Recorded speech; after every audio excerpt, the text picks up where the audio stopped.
John Threadgold is calling us from London. Hello.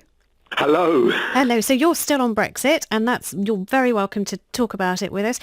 What happens now? Because at the moment we're in a bit of a fix, aren't we? Everybody's looking to everybody else. It's like that scene Yeah, in a Quentin Tarantino movie where everyone's just frozen in time with guns pointing at each other, and we don't know who's going to fire first. So, that's true. mm, Can I just say, but before I tackle that one, that I did vote for Brexit originally, and I've now changed my mind.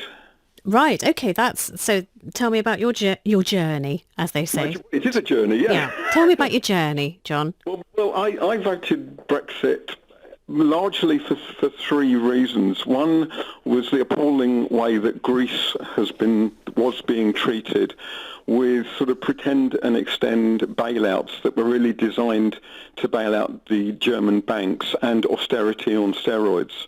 And I just thought an organisation with the help of the IMF, admittedly, and the World Bank, or no, not the World Bank, the ECB, that could do this is just absolutely an appalling organisation to be in.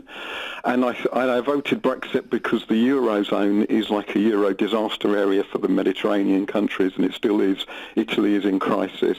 Mm. I also voted Brexit because of TTIP, the Transatlantic Trade and Investment Partnership, that was threatening governments being taken into a court by secret tribunals by multinational companies.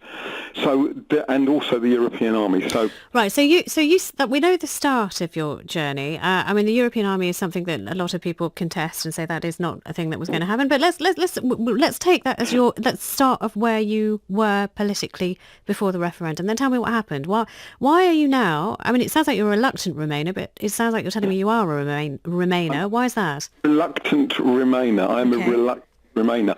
I think that Jeremy Corbyn's warning about trashing of workers' rights is real. Boris Johnson might give some promises now to buy off Leave MPs, but I actually think his thing is to have a bargain basement off Europe. Also, I just don't like the alternative of being swallowed up by America. I think the National Health Service is being privatised, but that will happen on steroids with any deal with America. And I just think that it's on balance in terms of workers' rights and National Health Service and stuff. On balance, it's probably better to remain than to be swallowed up by the USA. Right. So by there, I mean, Trump's two America. things came up today. I mean, you had the FT saying that there was some discussion within DEXU, the department that was handling the leaving of the European Union, saying that actually we would not be aligned with European legislation on workers' rights. And then you had Kwasi Kwarteng, who was speaking for the government this morning, saying, "Don't be silly. I don't know what that's about. Of course we're going to look after workers. Trust me." Trust me, he said. Why are you laughing when he says trust me? The Tory party looking after workers' rights is just a laugh, isn't it? Isn't that a joke?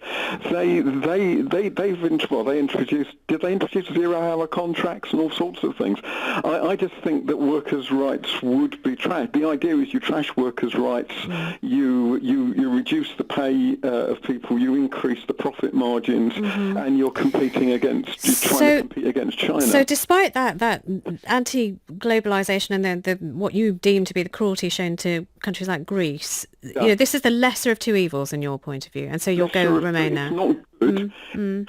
So can I just make a point about the general election? Just very briefly, if you don't mind, John. Yes, lots of people waiting. Go on. Yes to a general election, not in December, and not until a no deal is ruled out.